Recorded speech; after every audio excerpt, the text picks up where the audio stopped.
The catastrophe became imminent in 1924. The might of Islam's Khilafah was no more. The world cornered the Muslims after depleting our core. They took out their militaries and came knocking on our doors. They began to invade our countries from every shore. They taught us nationalism, tribalism, and our unity was out the door. They made us pledge to useless flags and brought their kufr to our lands. They showed us their culture and we became instant fans. We abandoned our religion and so Allah abandoned us. We broke our deal with Allah within our mutual trust.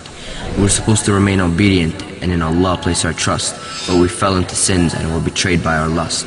Allah sent us a messenger who taught us success, to aim for Jannah and love this dunya much less. But we took the blessings of honor and power for granted, so when we strayed from Islam, a wake-up call we were handed.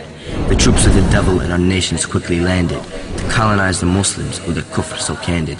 But we still didn't learn and so soon we became related. They were far from Allah and Islam is what they hated. We too loved this dunya and our iman had long faded. We didn't realize that the gates of Jannah are gated. Earning Jannah means putting desires to the side, if we expect the gates of paradise to open for us wide. But since we abandoned Allah and forgot our religion, Allah says be, and so He carries out His decision. The worst amongst us were made to lead us. They too were oppressors and didn't even feed us.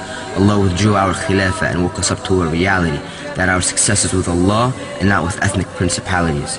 That we need to put our ethnicities and worldly love to the side and hold firmly to the rope of Allah, not swimming with the tide. Our return to success as an ummah resides in following the Prophets and Sahaba's lives, and learning about and adhering sternly to the Quran and the Sunnah, and implementing Allah's laws collectively as an ummah. To rise back to the top, we must return to our deen, beginning with our own individual beings, then moving on to our families, communities, and nations, establishing with Allah the best of relations. So let's invest in akhirah instead of over-enjoying life, and be prepared for this means considerable strife. The hatred from the mouths of the kuffar continues to emanate. The time is for jihad, and salam to the believers who participate. Allah's Messenger sallallahu alayhi wasallam said that the kuffar would attack and Muslim blood would be shed, because we're obsessed with the dunya and abandon jihad, that we love this life and would hate to be dead. And until we return to our deen, this condition remains, that we stand humiliated until we rethink our aims. We are here to establish Islam on this earth. So by the will of Allah, let's give Islam a rebirth.